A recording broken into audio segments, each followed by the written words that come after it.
Chapter 9. Anger came across Hunter's face as fast as lightning would rise from the ground. He had warned Devin about Eric, and he had warned him about drinking too much.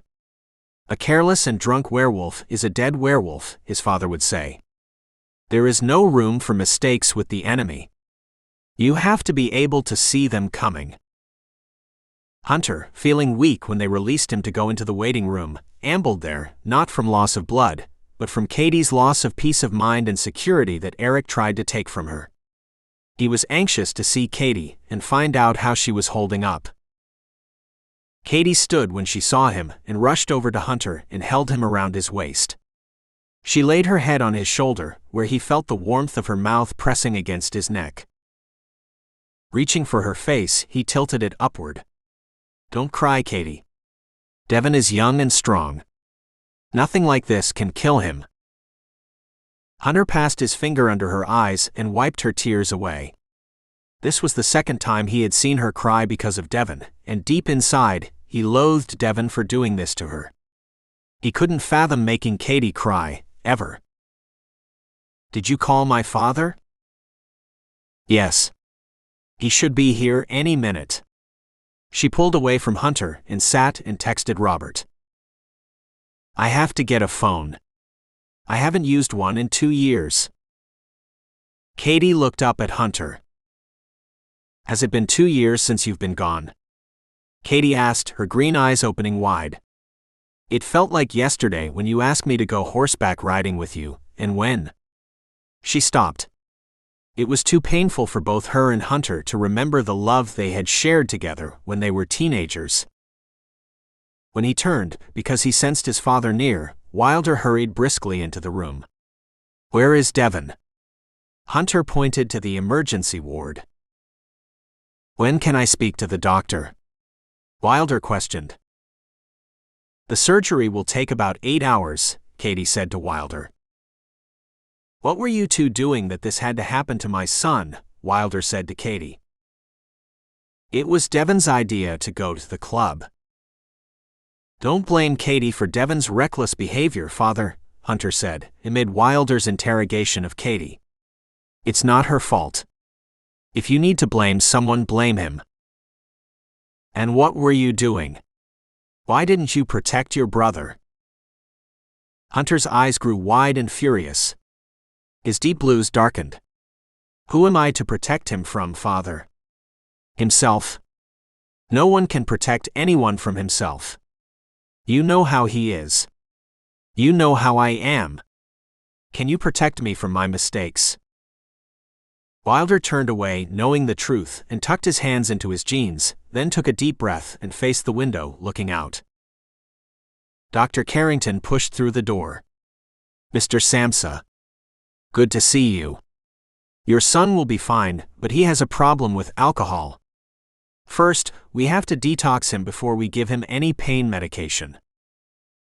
"Do what you have to do," Wilder said, then turned to Hunter. "I'll speak to you later.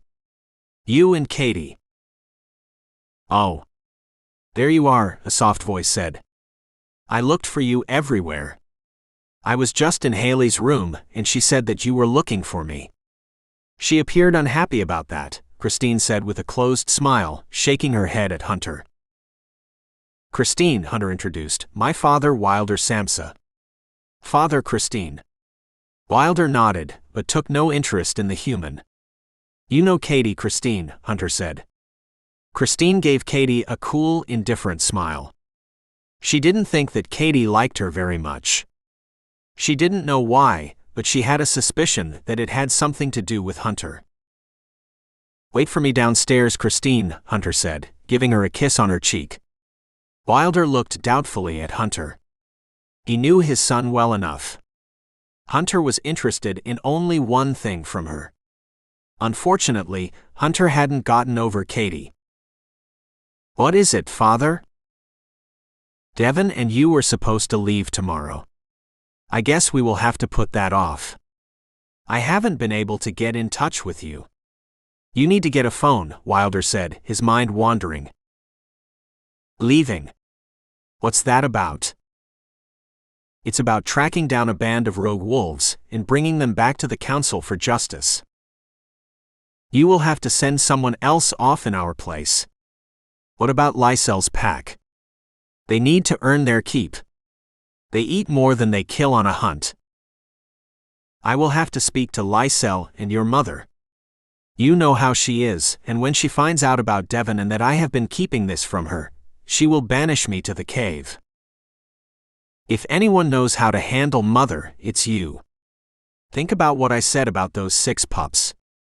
They need something like this to hone their werewolf skills.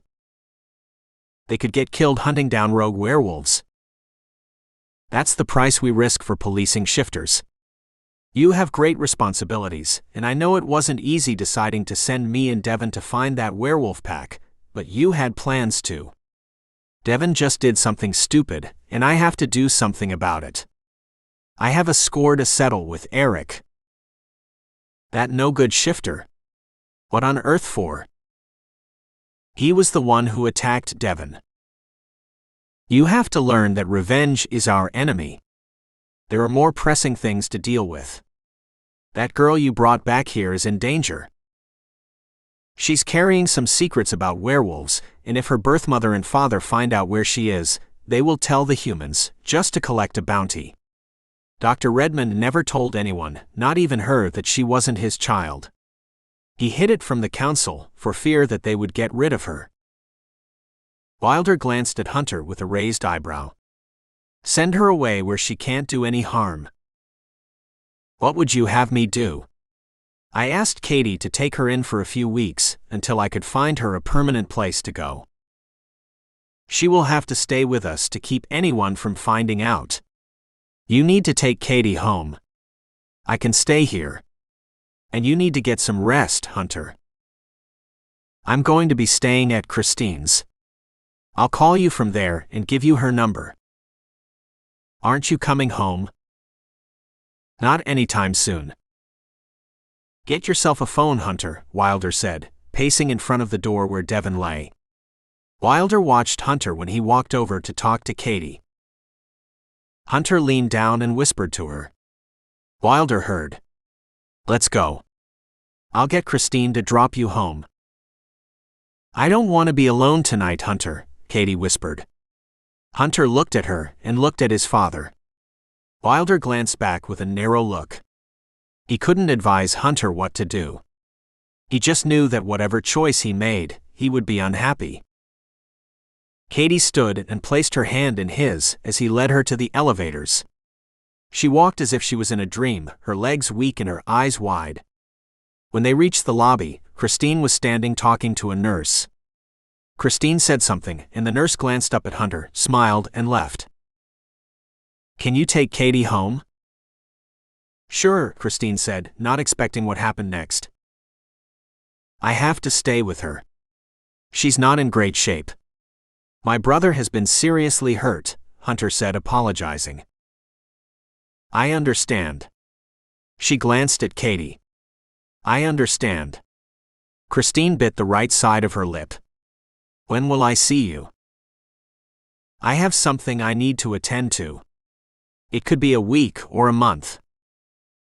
It wasn't as if Christine expected Hunter to be hers completely. She knew about shifters. Most of her girlfriends dated them. However, this was her first dealing with them. From her understanding, they were handsome and great in bed, but they were unpredictable. Hunter was all those things, but he was much more. He is a werewolf in love, but not with her. Chapter 10. After Katy gave Christine her address, Christine said, I know where that is. It's one of the new subdivisions built for all the rich shifters coming into Samseville. I've lived here all my life, and I've never seen such an influx of new people. Humans and shifters, I mean. I guess your secret won't be a secret for long, she said, glancing over at Hunter sitting in the front seat. He looked back at Katy, who appeared preoccupied as she gazed out of the window, seeing what Hunter saw. Lights every few yards, cameras along the streets, and new stores being built. Minutes ticked by with Christine driving in silence, but the music on the radio changed from country and western to a love song. As the song was ending, Christine drove her Honda up to a gated community. Katy reached for her purse and hit a button, and they entered the exclusive subdivision.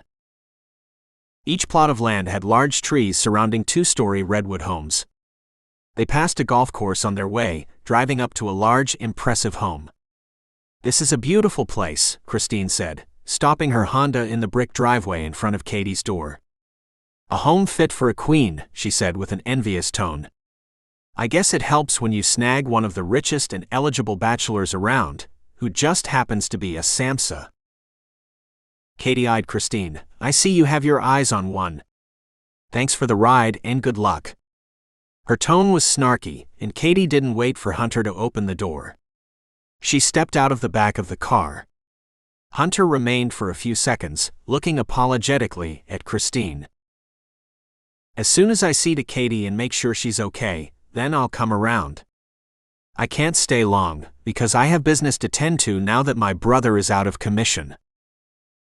"Don't bother. Katy looks like she will take up all your time. She acts as if she's jealous of our relationship. Why do the women around you have such a possessive attachment?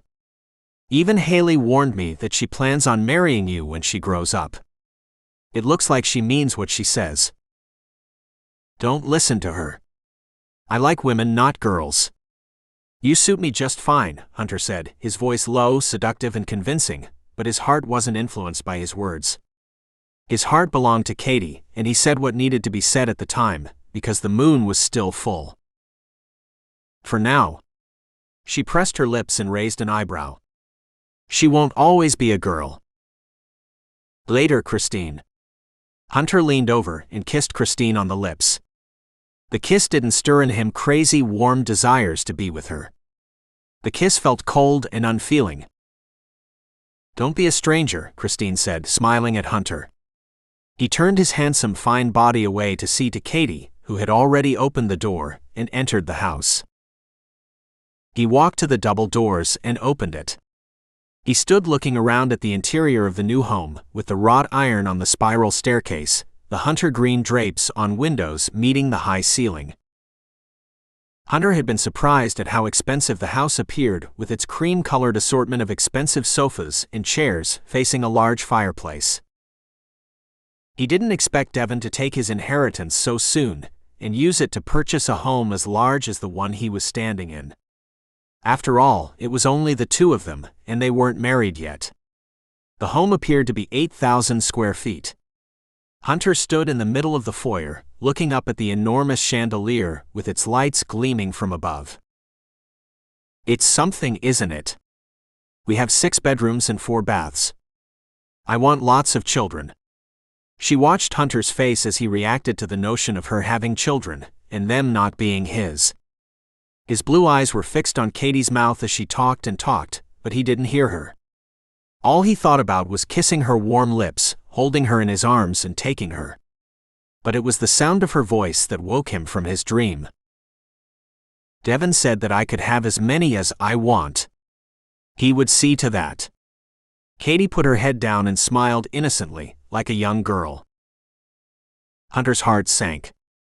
They were already making plans for a family, or maybe it was Katy's idea, because it appeared that the only thing on Devin's mind was fucking, not Katy, but everyone he could get his hands on. "Come see the rest of the house." She grabbed Hunter by the hand, and the only reason he didn't object was because Katy seemed so happy.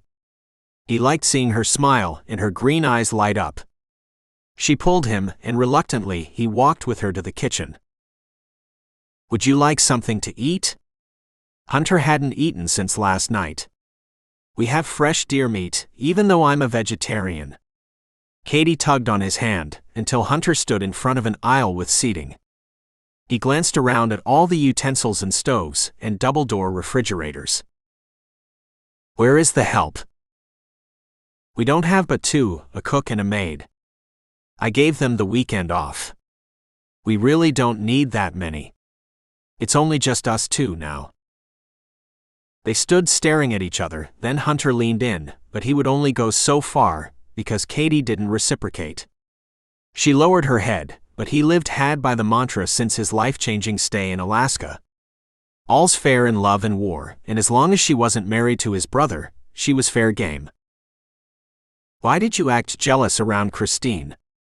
Hunter knew she still had feelings for him, and she was trying to cover it up. He wanted her to admit her feelings. He had to know how committed she was to Devin. Why? I wasn't jealous. I didn't like what she was insinuating, and besides, she's with a great guy. Katy glanced up at Hunter.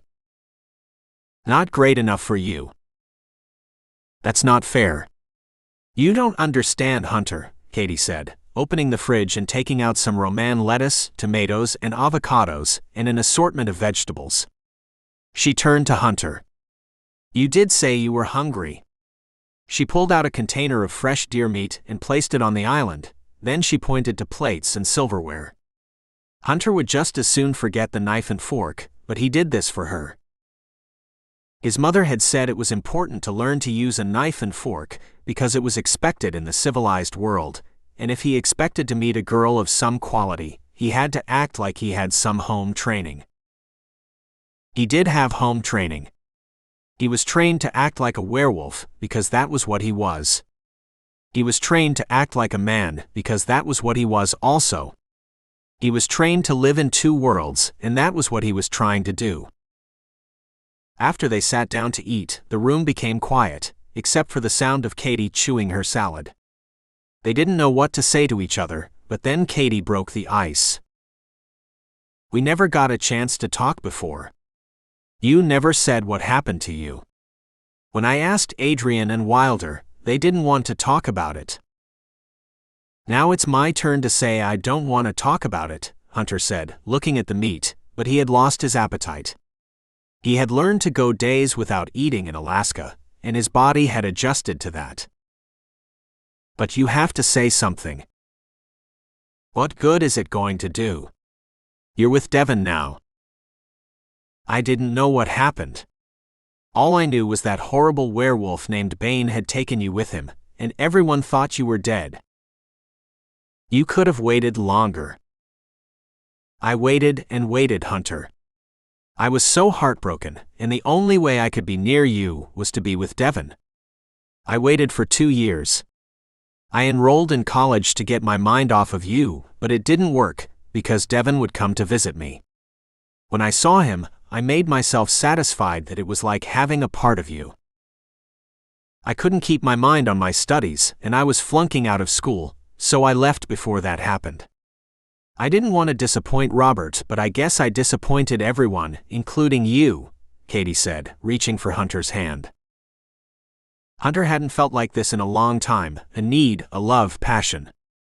Even though he had lain with Christine, it was more out of lust, and from the pull of the moon tide that had him desiring her body. Standing, he came closer to Katy, and she looked up at him. He took her hand and raised her to her feet. They gazed into each other's eyes. Her eyes were so innocent. He felt a throbbing need for her that he couldn't explain. He pulled her close to him and just looked at her. She placed her head on his chest as he held her close against the hardness of his chest. His heart was beating fast and he thought it loud, which embarrassed him. Katy knew that she had a profound effect on him. He hadn't wanted to reveal how vulnerable he was to her, but she had to know. She was all he thought about, and clearly she wanted him the way he wanted her. She even admitted it when she explained how she had missed him. Leaning down to kiss her, his lips brushed across Katy's soft, warm lips, and he felt a tingle from the closeness of their tender, sensitive skin. His manhood became enlarged, and she felt it too, but then she pulled away from his arms. I thought you wanted me, he said breathlessly. I do, but not like this. Is it because of Devin? I can understand. He's sick, and we can wait until he's better to tell him that we want to be together. It's not that. She glanced at Hunter, shaking her head, but she didn't say a word. There wasn't but one word to say. What is it? You said that I didn't understand before. Make me understand, Hunter said, his voice demanding. Katy fiddled with her fingers. Her face was guarded, as if she held a secret. She turned away from Hunter and looked up, as if avoiding the subject that she brought up. Finally, she decided to tell Hunter. He deserved to know. "I'm pregnant, Hunter. I'm pregnant. I found out the day you walked into the house. I didn't say anything to Robert, or your mother and father." Hunter looked impassively at Katy and stumbled away from her. There was no emotion. There were no words that could express the pain Hunter felt.